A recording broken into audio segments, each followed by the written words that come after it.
예, 죄송합니다. 강의 중에 핸드폰으로 전화가 와서 이거 안 받으면 안 되는 전화라 받았더니 강의가 이렇게 먹통이 돼서 아까 찍었던 강의만 먼저 올리고 그 다음 전치사 부분 다시 시작을 하도록 하겠습니다. 죄송합니다. 예, 전치사를 살펴보겠습니다. 전치사는 단독으로 사용하지 않는다라는 것이죠. 그래서 구조가 보면 명사 앞에 명사가 꽤 쓰인다. 전치사 플러스 명사 이렇게 쓰인다는 것입니다. 그래서 전치사 뒤에 나오는 이제 명사는 항상 격이다라고 말씀드렸잖아요. 성수, 격. 근데 명사의 격을 결정하는 것은 전치사에 의해서 결정이 된다. 그래서 그리고 전치사 플러스 명사를 해석을 할 때 명사가 가지고 있는 각각의 그 격을 가지고 해석을 하는 것이 아니라 전치사 명사 본연의 뜻에 전치사를 결합을 한다라는 것이죠. 그래서 예를 들어서 이제 로고스라고 하는 이제 주격 단어죠. 말씀이 명사 제2변화 오미크론 패턴을 보이는 남성 명사잖아요. 그래서 이제 주격이 어미가 오스, 오온인데요. 이 로그라고 하는 말씀이 이제 원래 본연의 이 명사의 뜻이잖아요. 그래서 로고스, 그래서 말씀이, 로구, 말씀의, 로고, 말씀에게, 로곤, 말씀을 이렇게 이제 각각의 격에 따라서 해석이 달라집니다. 그런데 이 명사 앞에 전치사가 붙으면 명사 본연의 뜻에 말씀이라고 하는 명사 본연의 뜻에 이 전치사가 가지고 있는 뜻을 결합해서 해석을 한다는 거예요. 그래서 보시면 플러스라고 하는 전치사입니다. 이 플러스라고 하는 전치사는 영어로 보면 to로 해석을 할 수 있는데요. 해석을 해보면 누구누구에게 뭐뭐를 향하여 라고 하는 이제 영어의 to로서 쓰이는 헬라어의 단어입니다. 플러스가. 근데 이 플러스에는 항상 뒤에 나오는 명사는 어떤 명사가 쓰이느냐, 목적격 명사가 쓰인다는 거예요. 그러면 로그를 기준으로 할 때 플러스 다음에 목적격인 어떤 단어가 오겠죠? 로곤이 오는 거죠. 플러스 로곤. 그러면 해석을 해보면 로곤은 말씀을이잖아요. 그러면은 이 플러스는 뭐뭐에게 뭐뭐를 향하여니까 해석을 해보면 예를 들어서 목적격 그대로 말씀을 향하여 이렇게 해석이 되는데 부자연스럽다는 것입니다. 그래서 이렇게 전치사 플러스 명사를 해석할 때는 이 명사의 격대로 해석을 하는 것이 아니라 본연의 명사의 뜻, 로곤이라고 하는 말씀을이 아니라 로그라고 하는 말씀으로 해석을 해서 전치사가 가지고 있는 뜻에 결합을 해서 해석을 한다. 그래서 어떻게 해석을 할까요? 플러스 로고는 말씀에게, 말씀을 향하여 라고 이제 해석을 합니다. 그리고 n이라고 하는 이제 뭐뭐 안에라고 하는 뜻을 가지고 있는 전치사인데요. 영어로는 in에 해당이 되는 단어죠. 그래서 n 다음에는 단어, 명사 어떤 격이 옵니다. 역격이 옵니다. 그래서 역격은 뭘까요? 로고죠. 그래서 n 로고 하면 명사 본연의 뜻을 가지고 안에라고 하는 전치사로 해석을 하니까 말씀 안에 n 로고 말씀 안에 이렇게 해석이 되는 거예요. 그리고 뭐뭐로부터라고 하는 영어에서 from이라고 하는 이제 뜻을 가지고 있는 헬라어 단어는 아포입니다. 이 아포라고 하는 전치사는 뒤에 소유격이 옵니다. 그래서 아포 플러스 소유격인데요. 그러면 소유격 단어가 로구가 되겠죠. 그래서 아포 로구. 그 해석은 말씀으로부터 이렇게 해석이 됩니다. 그래서 전치사는 이렇게 단독으로 쓰이지 않는다. 플러스, n, 아포 이렇게 단독으로 쓰지 않고 반드시 전치사 다음에 명사가 옵니다. 근데 이때 전치사 뒤에 나오는 명사의 격은 전치사에 의해서 결정된다. 플러스는 목적격, n은 역격, 아포는 소유격 이런 식으로 전치사가 격을 명사에 뒤따라오는 명사의 기억을 결정한다. 그런 전치사 플러스 명사를 해석할 때는 명사 본연의 뜻에 전치사를 결합해서 해석을 한다라는 것입니다. 그래서 이렇게 세 가지를 살펴봤는데 한번 보겠습니다. 다른 이제 이 전치사를 이 n이라고 하는 이 뭐뭐 안에라고 하는 이 단어 전치사를 기준으로 해서 이제 왼쪽으로 보면 예, 전치사가 목적격을 취하는 전치사가 있고요. n을 기준으로 해서 오른쪽을 보면 소유격을 취하는 전치사로 구분이 됩니다. 그래서 예, 보시면 플러스 다음에는 목적격이 온다라고 했죠. 그래서 뭐뭐에게 라고 하는 뜻이고요.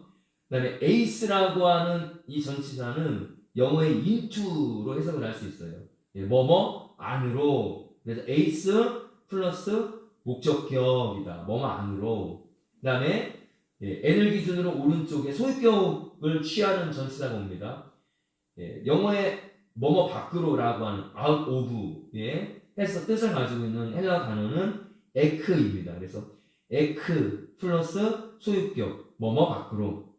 그 다음에 아까 살펴본 것처럼 아포 플러스 소유격 뭐뭐로부터. 그래서 이 n 역격 전치사를 취하는 n을 기준으로 이렇게 구분을 해서 암기를 하시면 좀 쉬울 것 같아요. 그래서 목적격을 취하는 전치사냐 소유격을 취하는 전치사냐. 그리고 이 디아라고 하는 이 전치사는 이렇게 목적격을 취하기도 하고 또 소유격을 동시에 취하기도 한다. 근데 목적격을 취할 때와 소유격을 취할 때의 이 전치사의 뜻이 달라진다는 것입니다. 디아 플러스 목적격 단어가 올 때는 뭐뭐 때문에 영어로 해석을 하면 because of로 해석이 되고요.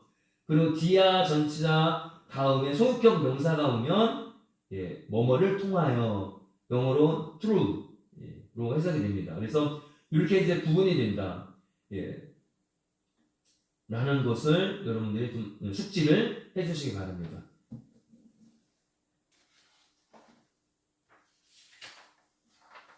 다음 페이지를 보겠습니다. 그래서 참고로 이제 명사 단어표를 제 1변화, 2변화에서도 명사를 참고적으로 이제 첨부를 해드렸던 것처럼 적어 드렸어요. 그래서 요 다음, 예, 요 가운데 등장하는 이 단어가 이제 어근이죠, 어근. 예, 단수 소유격 단어입니다. 그래서 예, 아네르라고 하는 이 단어는 남편이라고 하는 단어인데요. 예, 아네르가 어근이 아니라 여기 보시면 안드로스, 예, 안드로스 요 단어가 이제 어근이다. 소유격, 단수 소유격이다. 예, 그리고 요 귀네, 여자, 아내 마찬가지로 예, 여기 보시면 예, 귀나이코스, 귀나이크 요게 어근이 되겠죠. 여기 보시면 예, 안들 이게 어근이 되는 것이고 그리고 보겠습니다. 예, 오누마라고 하는 단어는 우리가 아까 봤던 것처럼 이제 요 타오가 붙어서 오누마트 여기까지가 단수 소유격 어근이 되겠죠. 그래서 오누마토스 그 다음에 푸스 발이인데요. 예, 포도스가 되겠고 그 다음에 예, sarx 예, 육체인데요. 이 3변화 단어는 소마 이거는 소마토스 그 다음에 포스 빛이라고 하는 단어인데 예, 이 단어는 이제 포토스 이렇게 해서 예, 이 단어 사전 이제 이 명사 제 3변화 단어 사전에서도 이렇게 이제 나와요. 이런 식으로. 그럴 때 앞에 이 단어와 어근이 다르다. 아, 이거는 3변화 명사구나. 단수 소유격부터 이 명사가 이제 변화가 되는구나라고 이렇게 이해를 하시면 될 것 같습니다. 그리고 이제 아까 살펴본 전치사 부분을 좀 확장을 할 텐데요. 예, 아까 디아는 이제 전치사 다음에 예, 목적격이 오느냐 소유격이 오느냐 이렇게 5가지만 살펴봤는데 전치사 다음에 이 기억이 이렇게 하나만 쓰이는 기억이 이제 있고요. 그다음에 2개, 3개까지 쓰이는 이제 기억이 있습니다. 그래서 이걸 정리를 해봤는데요. 한 개의 기억과 함께 사용되는 이제 전치사는 아포 뭐뭐로부터라고 하는 전치사는 소유격 명사가 옵니다.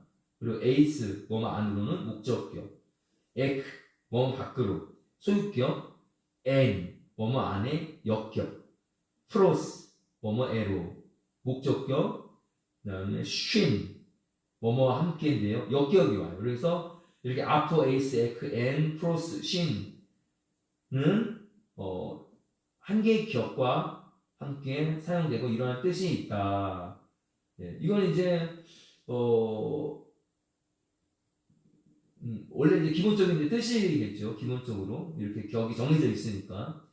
근데 이제 두 번째 살펴볼 거는 아까 디아처럼 두 개의 격과 함께 사용되는 전치사가 있다. 그래서 이 격이 어떤 격이 오느냐에 따라서 이제 이 전치사가 가지고 있는 뜻도 달라진다라는 것이죠. 그래서 아까 디아 봤던 것처럼 소유격이 오냐, 목적격이 오냐에 따라서 뭐뭐를 통하여 목적격은 뭐뭐 때문에 이렇게 달라진다는 것이죠.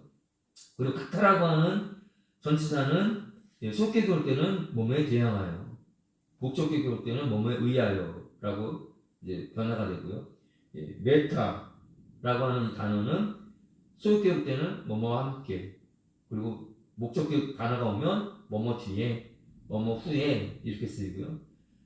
페리 소유격 단어가 오면 뭐뭐에 관하여, 그 다음에 목적격이 오면 뭐뭐 주위에, 그 다음에 강기식 붙었네요. 휘페르 소유격 오면 뭐뭐 대신에, 휘페르 다음에 목적격이 오면 뭐뭐 이외에, 그 다음에 휘포 역시 강기식이 붙어서 휘포 플러스 소유격 명사는 뭐뭐에 의해, 휘포 플러스 목적격은 뭐뭐뭐 아래, 이렇게 해서 뜻이 달라진다. 그래서 전치사를 이렇게 하나의 격만 오는 전치사가 있는가 반면에 두 개의 기억이 동시에 쓰이는 전치사가 있다라는 것이고요.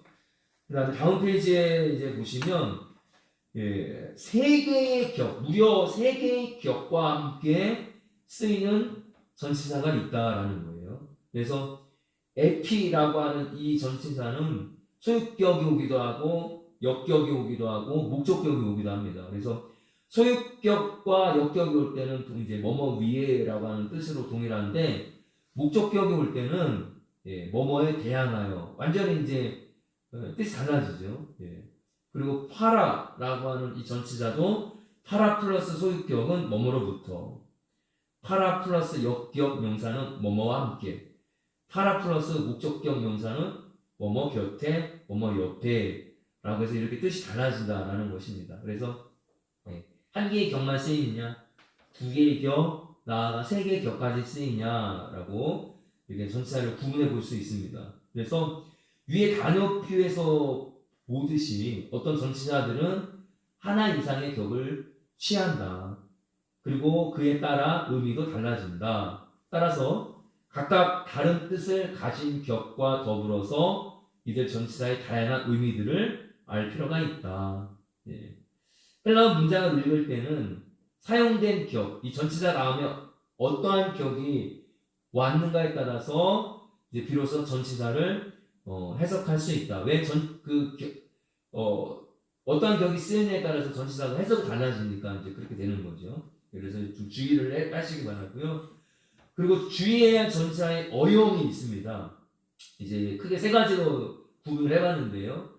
첫 번째 보시면 전치사 이 에크라고 하는 이 단어는 자음으로 시작되는 단어 앞에서는 이렇게 카파 크이지만, 예를 들어서 에크로그, 에크 플러스 소유격이잖아요. 그래서 뭐뭐 밖으로 라고 하는 뜻이죠. 그래서 에크로그 하면 말씀 밖으로 라고 하는 이제 뜻이 있는데, 이렇게 에크 다음에 자음으로 시작하는 단어 앞에는 에크 어용 변화가 없어요. 근데 모음으로 시작되는 단어 앞에서는 카파가 쓰이는 게 아니라 크시가 된다는 거예요.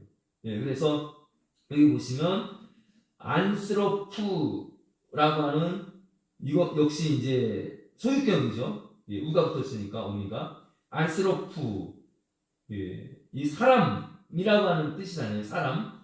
예, 사람이라고 하는 단어 앞에 알파라고 하는 이제 모음이 붙었기 때문에 예, 에크 안트로프가 아니라 이 카파로 쓰이는 게 아니라 크시가 쓰인다. 그래서 예, 에크가 아닌 엑스가 되겠죠. 엑스. 예, 엑스 안스로프. 사람 밖으로.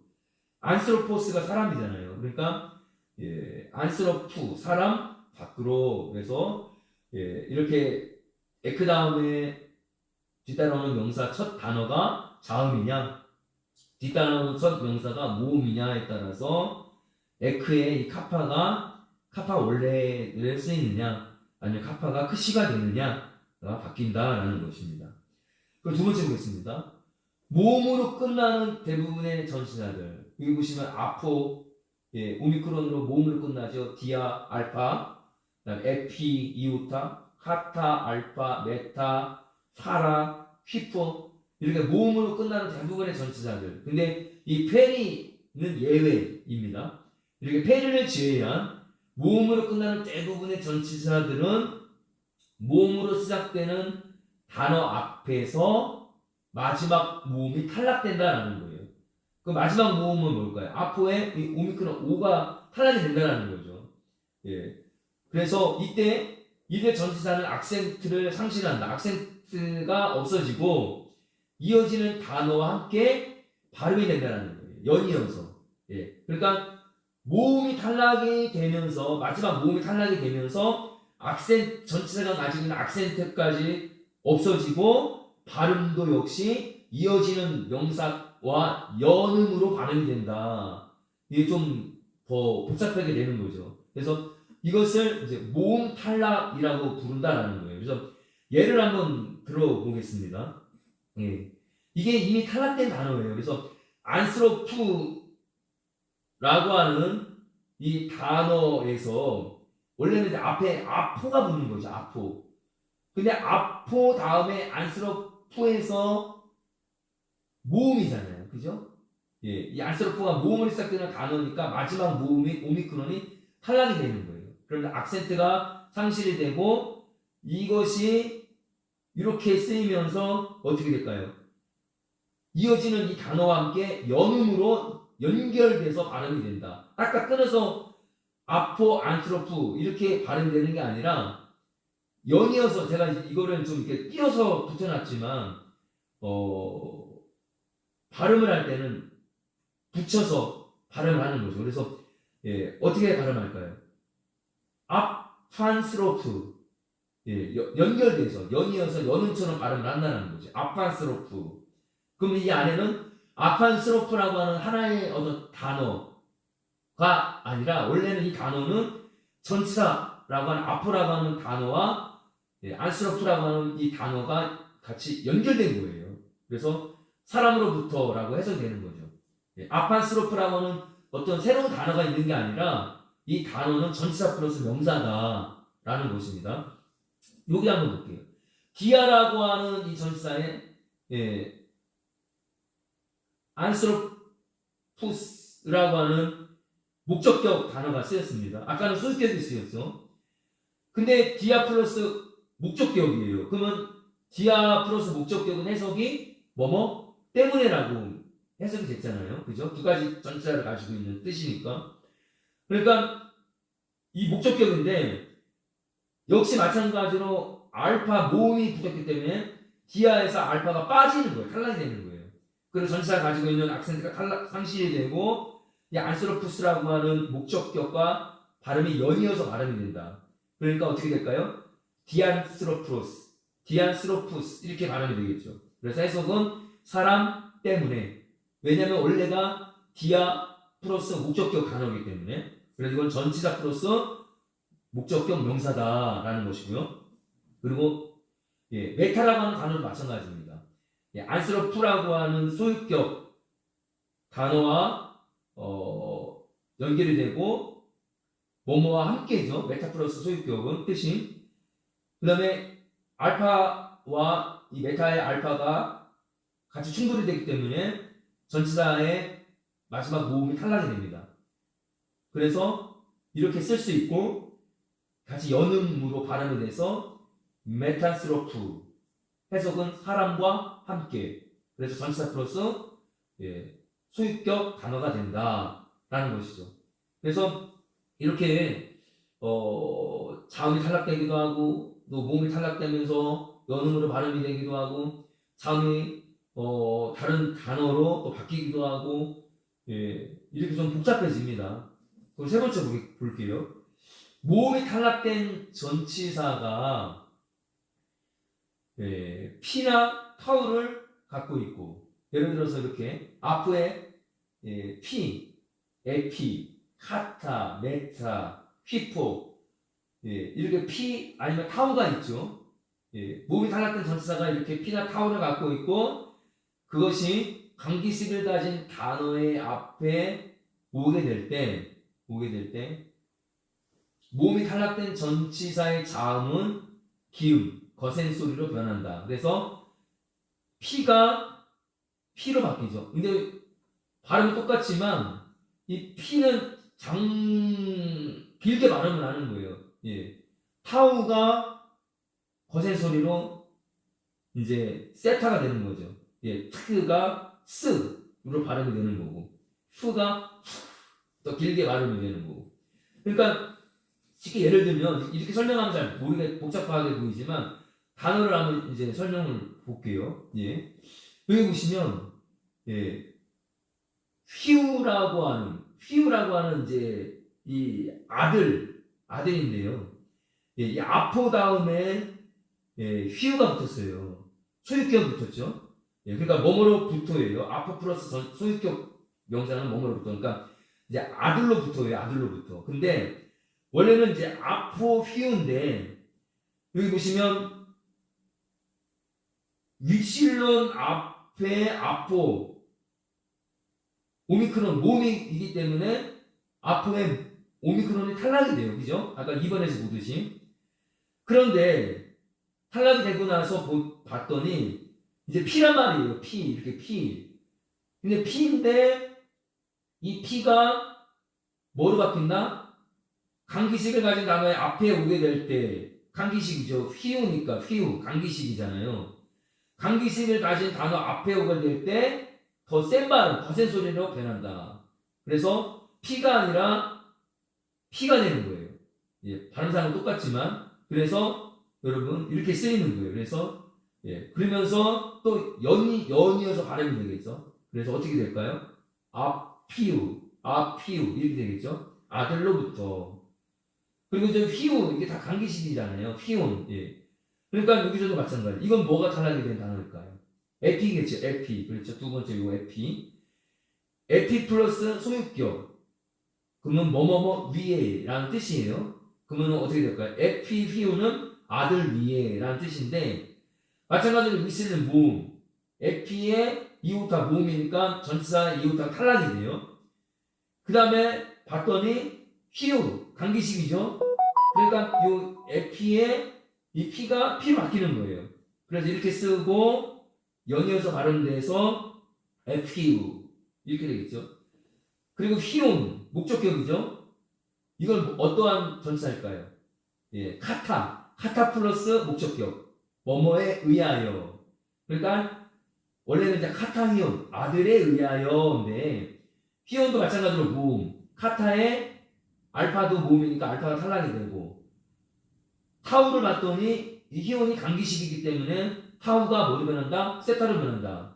그래서 이렇게 쓰고 발음도 연이어서 카스용 이렇게 발음되겠죠. 아들에 의하여. 그래서 전치사가 이렇게 전치사 자체만 보더라도 외워야 될 게 너무나 많아요. 전치사 격에 따라서 하나의 격, 두 개의 격, 세 개의 격 각각의 격에 따라서 전치사가 이제 완전히 해석이 달라지니까.